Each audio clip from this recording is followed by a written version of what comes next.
Hey everybody, welcome back to episode 21 of Truck Your Money. Today we're going to talk about the week of September 28th through October 2nd. If you're new to Truck Your Money, this is where we talk about building income sources and investing and retirement. All things to do with money outside of trucking. 6 days a week we talk about trucking. On the 7th day, hey, we got to talk about something else. Life after trucking. This is not investment advice, it's just me sharing my personal journey in hopes to motivate and inspire you to start building a life for you outside of your job, and don't let trucking consume you. First, every week we talk about what I did for extra income, side income, passive income, and then I like to talk about something in relation to money. So first we'll get that out of the way. This week we got a lot to talk about, so I'm going to kind of go fast here.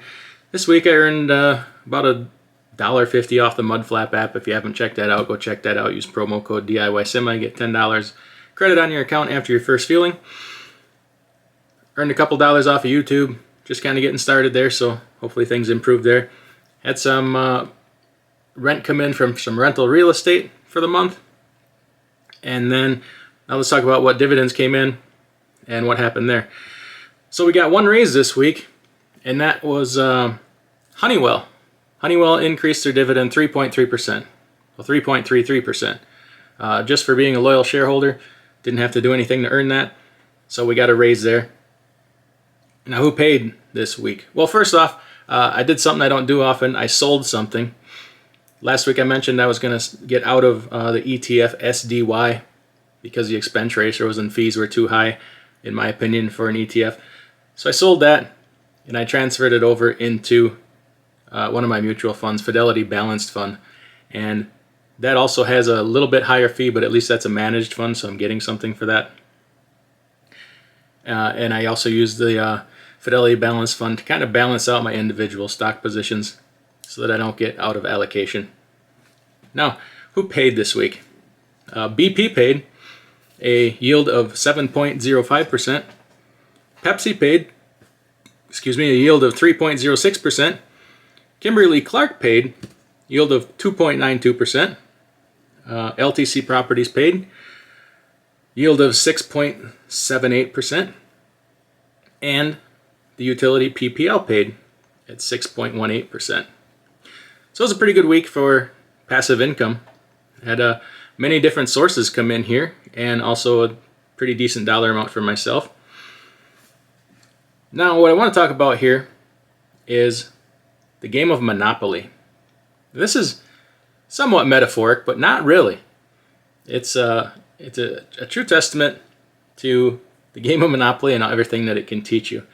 So you could kind of say, everything in my life I learned about investing, you can learn from the game of Monopoly. That may sound like a crazy statement, so let's talk about that. Number one investment lesson you can learn from the game of Monopoly is invest early. And that's not only so that you achieve more growth over time, it can lead to some other opportunities, and you'll kind of see how that can play out here in a minute.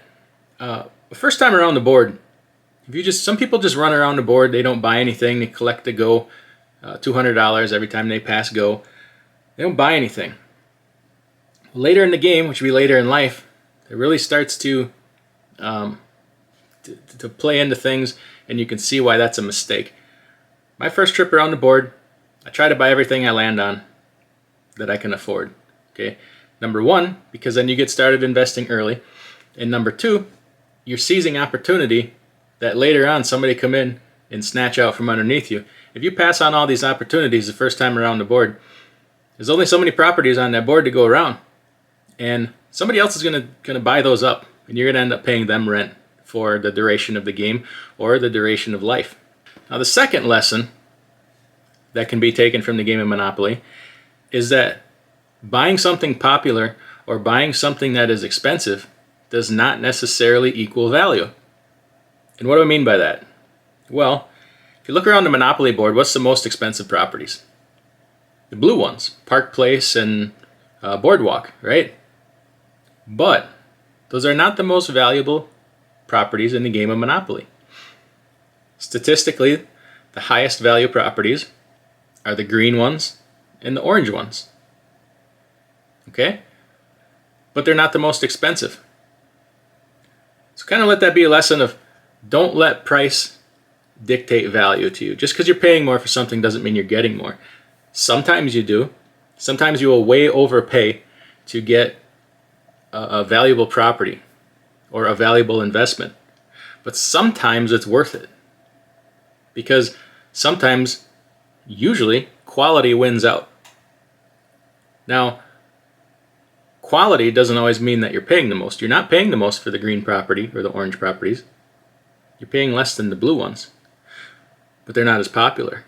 They're not as trendy, and they don't have the highest rents. But statistically, through the course of the game, they will bring you the highest probability of income. The third lesson we can learn from the game of Monopoly is leverage can be good. Leverage can also be bad, and too much leverage can ruin you. And I'm not just talking about leverage here of borrowing money. You'll actually notice in the game of Monopoly that mortgaging properties and borrowing money will overall, in the end, if overdone, make you lose the game because you won't be able to collect rents. Your properties will be all mortgaged out. A little bit of leverage on properties doesn't hurt, but being over leveraged is going to destroy you. But we're not just talking about that kind of leverage, okay? I'm talking about the kind of leverage that, say you're going around the board in Monopoly, and the object is to get all of one color so you can build hotels on there, right? Well, the first couple trips around the board, I like to buy properties from different colors. I might buy an orange, a green, a yellow, okay? And have one of each. You can actually have more leverage having one of each than you can all of one color. And the reason for that is later in the game, when all the properties are kind of getting doled out, and you hold, say you hold one of each color, people are going to start offering you deals to try to get a monopoly on that color. Say they have 2 green properties, but you have one of them, and they want that one. What are you going to get for it? You're in the catbird seat. You can leverage that property to get something way more valuable. Say you have one green property, but you don't have the other 2. But you got this one orange property that they want. Well, let's see how bad they want it. Will they make that? That's not a fair trade at all. For them to give you the 2 green properties in exchange for that orange property, it's not a fair trade at all. But you might be able to weasel in and get those 2 green properties plus a railroad if they want it bad enough. Now that's the kind of leverage you want to have. You want something that other people want. You want to have something that other people want badly. And this translates to real life in a big way. All right? So the lesson is leverage can be good. Leverage can be used to your advantage. And debt and mortgages are not the only kind of leverage out there. The fourth lesson you can learn from Monopoly is don't stockpile cash. Use money to make more money and use that money to generate income. You can kind of relate this Monopoly thing to the dividend investing that I do of using your money to generate more money, okay? Stockpiling cash in Monopoly does not work. Just going around the board and waiting until you pass go to collect that $200 every trip is a guaranteed losing strategy. Just paying the rent as you go around to different people. It's only a matter of time before you hit that pass around the board where you can't pay the rent. You might have $3,000 stockpiled. You can burn through that in one trip around the board. You don't have any other income coming in. The people that are going to win at Monopoly are the ones with income generating assets, aren't they? So use your money to make more money. Don't stockpile cash. And that's true in life. However, I'm in favor of stockpiling enough cash to have an emergency fund to kind of take some risk out of your life, because that's just a good, wise thing to do. The fifth lesson kind of goes back to that third one of leverage. The fifth one is Monopoly can teach you negotiation skills. It's all about making that deal to get those 2 green properties for 1 orange or whatever. I got this 1 utility, you have the other utilities, You want them, you know, what kind of deal can we make? But Monopoly kind of teaches you that unless you're in that position of power, you have no negotiating skills. It can also kind of teach you how to negotiate from the position of weakness too. If you're on the losing end of that deal, it can teach you a lot about that. But that's not the winning end of negotiation. The winning end of the negotiation is who is in the position of power. All right, there's a fair bit of that can go on in a game of Monopoly. The sixth lesson in a game of Monopoly is adapting plans. Now, in Monopoly, this is just a strategy you can try out. In Monopoly, the object is to get all of one color, build houses on the properties. Once you fill out your houses, you can trade them in and build hotels, right? Well, what if you came up with a plan of, I may not be able to win this game, so my best strategy is just right now to try to keep the other guy from winning. So how can I do that? Well, say you have just a couple monopolies here, and obviously you want to develop them up into the hotels to get the maximum rents. But what if you sucked up all the houses in the game?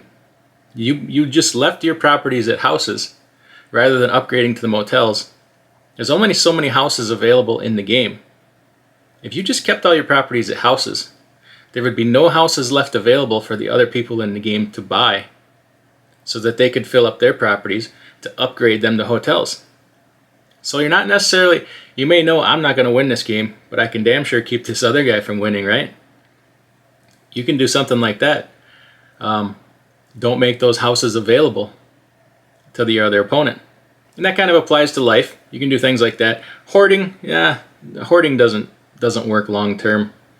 But if you have something valuable that the other guy wants, sometimes if you're in competition, you don't want to give that up at any price, do you?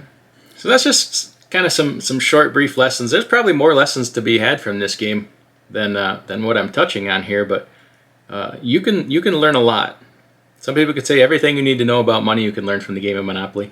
I don't know about everything, but you can darn sure learn a lot. The last lesson I could say you want to learn from the game of Monopoly is stay out of jail. You can't make any money, you can't do anything, you can't run your life from in jail, can you? In the game or in real life. So definitely stay out of jail. All right, guys. Thanks for watching today. Take care, and we'll see you next time.